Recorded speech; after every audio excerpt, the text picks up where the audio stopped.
All right, today we're diving into a different kind of heist. There are no getaway cars, no cracked safes, just keyboards, code, and a target who is actually paying for the whole operation. Which leads to a pretty interesting question. I mean, it sounds completely backward, right? Like inviting a fox to guard the henhouse. But in the world of cybersecurity, paying someone to try and hack you is actually one of the smartest things you can do. And the reason why is a practice called penetration testing. The easiest way to think about it is like a fire drill, but for your digital security. It's a completely authorized, totally simulated attack that's designed to find all the weak spots in your defenses before a real attacker does. All right, Section 1, hacking for a good cause. This all starts with the rules of engagement. You know, what really separates the good guys from the bad guys. So, what's the big difference? Well, it really just boils down to two things: permission and intent. A malicious attacker, they're acting without any authorization. Their goal is to steal, to cause damage. An ethical hacker, on the other hand, has explicit permission, and their only goal is to find weaknesses to help the organization get stronger. And don't think for a second that this is just chaos. It is a highly structured process. This life cycle is the blueprint for our entire simulated heist. It starts with planning, then moves to gathering intel, then scanning for weaknesses, then attempting to get access, and it all ends with the most important step of all, the report. And now we hit the first active phase of our heist, intelligence gathering. Before a single line of code is written or any system is even touched, it's time to start casing the digital joint. The primary technique here is called OSINT, which stands for Open Source Intelligence. And what's so powerful about it is that it relies entirely on publicly available information. We're talking about data that's just out there for anyone to find. No real hacking required, at least not yet. And they look absolutely everywhere. A job posting might accidentally reveal that a company uses a specific older piece of software. An employee's social media might mention their team. A news article could detail a new tech partnership.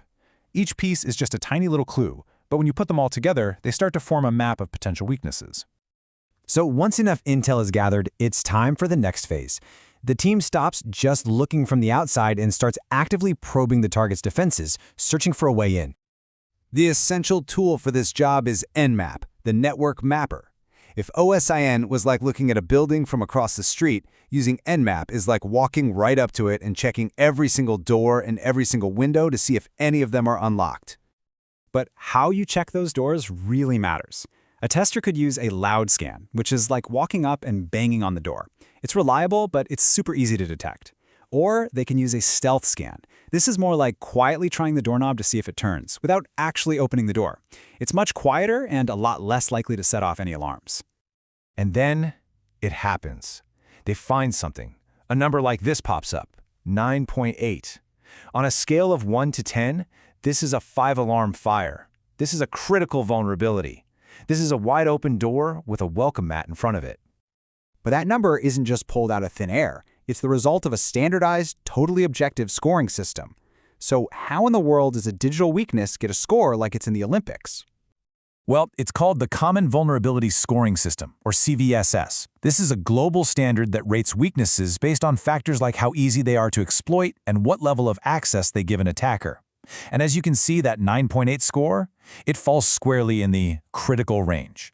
That means it's a drop everything and fix it now kind of problem. Okay, so with a critical vulnerability identified, our simulated heist reaches its climax. It's time to move from just finding the weakness to actually using it. It's time to execute the breach.